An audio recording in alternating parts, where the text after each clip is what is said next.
Now we go to part 3 of this chapter. Krishna now says to Uddhava, "Thus, I have related to you both in brief and in detail a complete survey of the science of the absolute truth." So in one chapter, you can get the whole absolute truth. Even for the demigods, this science is very difficult to comprehend. So don't feel bad if the chapter didn't make sense. Krishna says even the demigods can't understand it. I have repeatedly spoken this knowledge to you with clear reasoning. Anyone who properly understands it will become free from all doubts and attain liberation. This is what I like about Krishna also here and in Bhagavad Gita.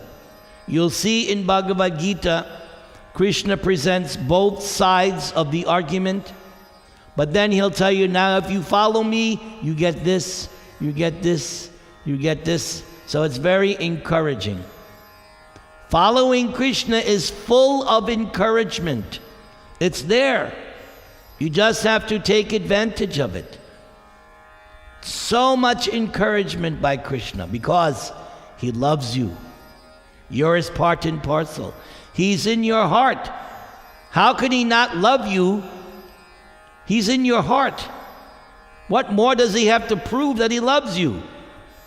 That's why Prahlad says, Krishna is the dearmost friend. Krishna himself says, I'm your dearmost friend. Suridam sarvabhutanam. What is that dearmost friend? He's in your heart. He can't get any closer. But what do? Ignore. So it's time now no longer ignore. Recognize Krishna is in my heart and in your heart by chanting Hare Krishna, Krishna Krishna, Hare Hare, Hare Rama, Rama Rama.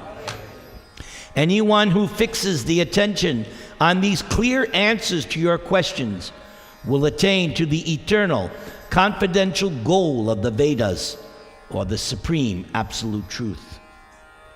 One who liberally disseminates this knowledge among my devotees is the bestower of the absolute truth. Same thing he says in chapter 18.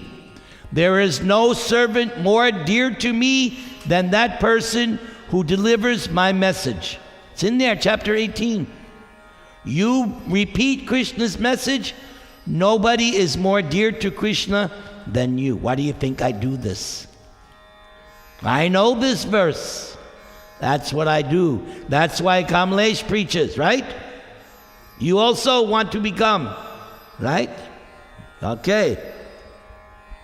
And to such a person, I give my very own self. One who loudly recites this supreme knowledge.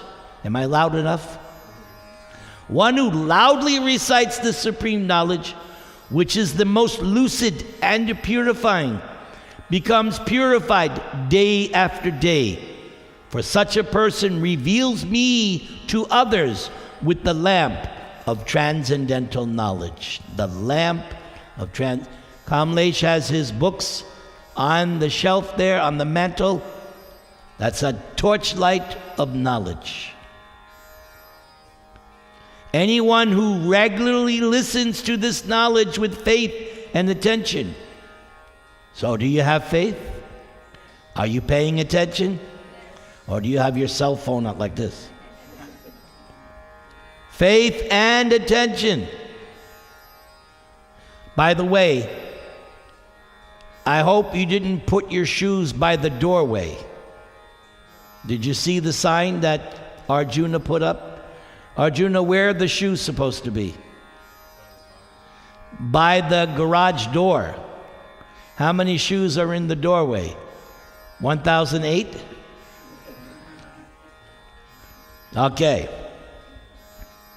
Anyone who regularly listens to this knowledge with faith and attention, and while engaging in my pure devotional service, will never become bound by the reactions of material work.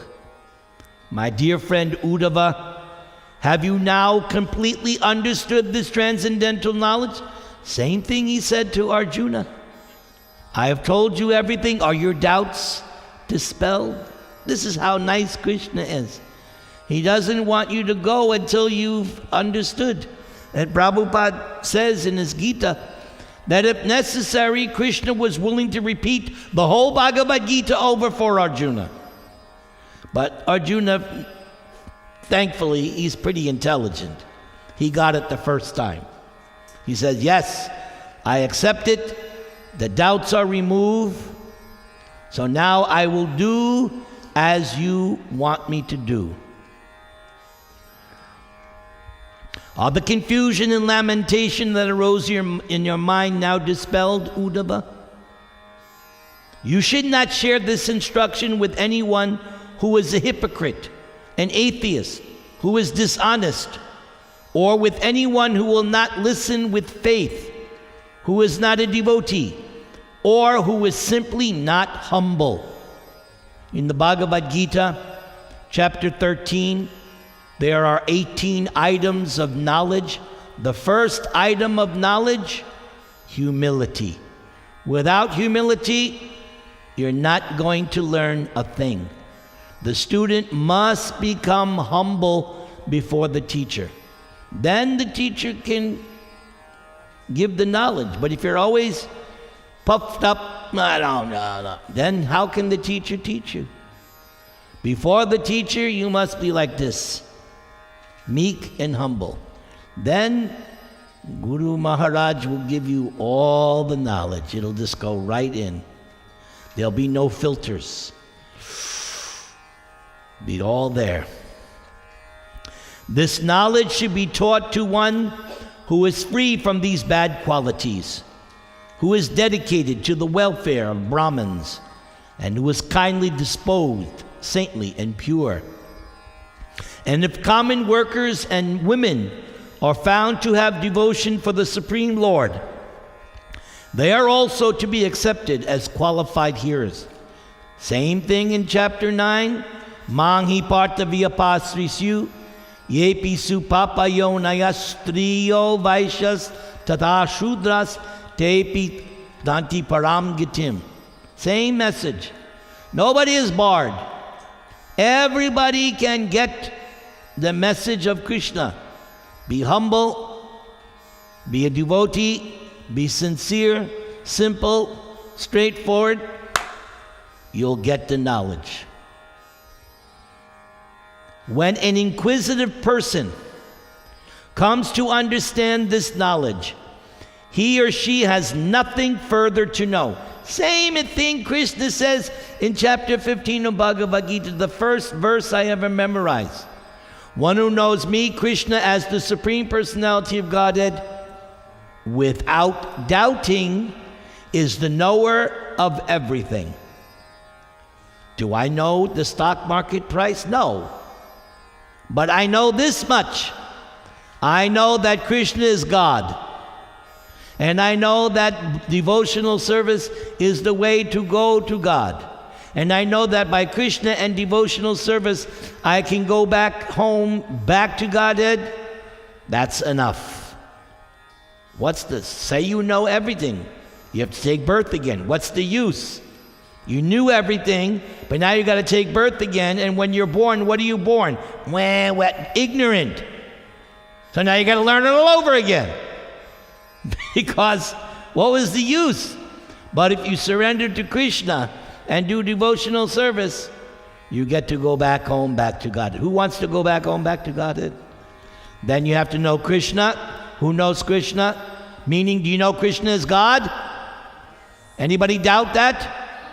Good. And are you willing to do devotional service? Go back to Godhead in this lifetime. Through analytical knowledge, ritualistic work, mystic yoga, mundane business, political rule, people seek to advance in religion, economic development, sense gratification, and liberation. But Uddhava, because you are my devotee, whatever men can accomplish in these multivarious ways, you will easily find within me. Yes, What does Krishna say at the end of the 8th chapter of Bhagavad Gita? That if you do devotional service, all the results from yajna, dana, tapa, all those that you automatically get through devotional service. Me, I was only concerned with one thing. If I do devotional service, will I eat? What do you think? Did I make the right decision? Yes. I have not starved one day since surrendering to Krishna. Not one day. A person who gives up all fruitive activities and offers oneself entirely unto me, eagerly desiring to render service unto me, achieves liberation from birth and death, and is promoted to the status of sharing my own opulences. See, Krishna wants to share. See how nice a God he is? He wants to share his wealth with his parts and parcels. He's not a miser. Go away. No, he wants to share his opulences. But you have to become Krishna's devotee, Krishna's friend. Everybody chant the Maha Mantra.